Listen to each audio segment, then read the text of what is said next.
Oh, no.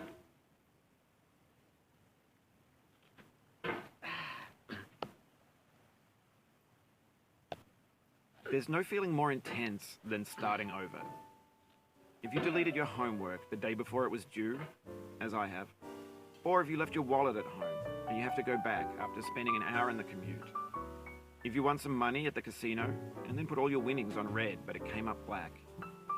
If you got your best shirt dry cleaned before a wedding and then immediately dropped food on it. If you won an argument with a friend and then later discovered that they just returned to their original view. Starting over is harder than starting up.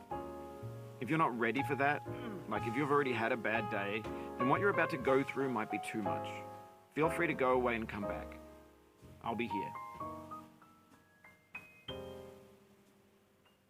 Alright, thanks for coming with me on this trip. I'll understand if you have to take a break at any point. Just find a safe place to stop and quit the game. And don't worry, I'll save your progress, always. Even your mistakes. This game is a homage to a free game that came out in 2002, titled Sexy Hiking. The author of that game was Jazzuo, a mysterious Czech designer who was known at the time as the father of B games. And B games are rough assemblages of found objects. Designers slap them together very quickly and freely, and they're often too rough and unfriendly to gain much of a following. They're built more for the joy of building them than as polished products.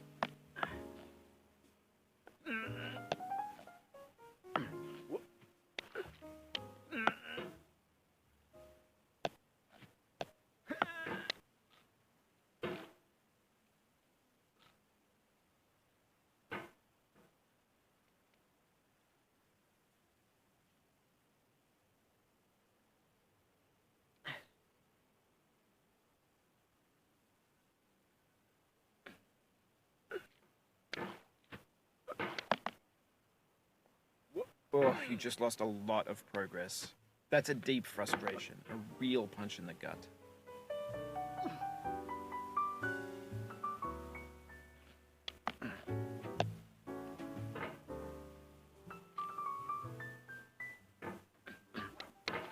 In a certain way, Sexy Hiking is the perfect embodiment of a B game. It's built almost entirely out of found and recycled parts, and it's one of the most unusual and unfriendly games of its time. In it, your task is simply to drag yourself up a mountain with a hammer. And that act of climbing, in the digital world or in real life, has certain essential properties that give the game its flavor. No amount of forward progress is guaranteed. Some cliffs are too sheer or too slippery. And the player is constantly, unremittingly in danger of falling and losing everything. Anyway, when you start Sexy Hiking, you're standing next to this dead tree that blocks the way to the entire rest of the game. It might take you an hour to get over that tree, and a lot of people never got past it. You prod and you poke at it, exploring the limits of your reach and your strength, trying to find a way up and over. And there's a sense of truth in that lack of compromise. Most obstacles in video game worlds are fake. You can be completely confident in your ability to get through them, once you have the correct method, or the correct equipment, or just by spending enough time. In that sense, every pixelated obstacle in Sexy Hiking is real.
The obstacles in Sexy Hiking are unyielding, and that makes the game uniquely frustrating.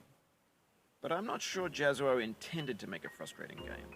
The frustration is just essential to the act of climbing, and it's authentic to the process of building a game about climbing. A funny thing happened to me as I was building this mountain. I'd have an idea for a new obstacle, and I'd build it, test it, and it would usually turn out to be unreasonably hard. But I couldn't bring myself to make it easier. It already felt like my inability to get past the new obstacle was my fault as a player rather than as a builder. Imaginary mountains build themselves from our efforts to climb them, and it's our repeated attempts to reach the summit that turns those mountains into something real.